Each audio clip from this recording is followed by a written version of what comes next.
อิงพิงและนอนหลับไหลเก็บดา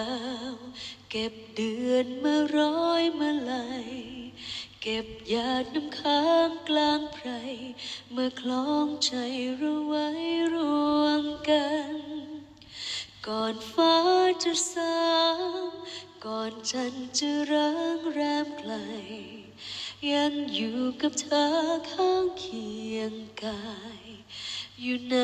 ความฝันฝากเสียงกระซิบฝากไปในสายลมผ่านข้ามขอบราตรีที่ยาวนานให้เธอฝันดี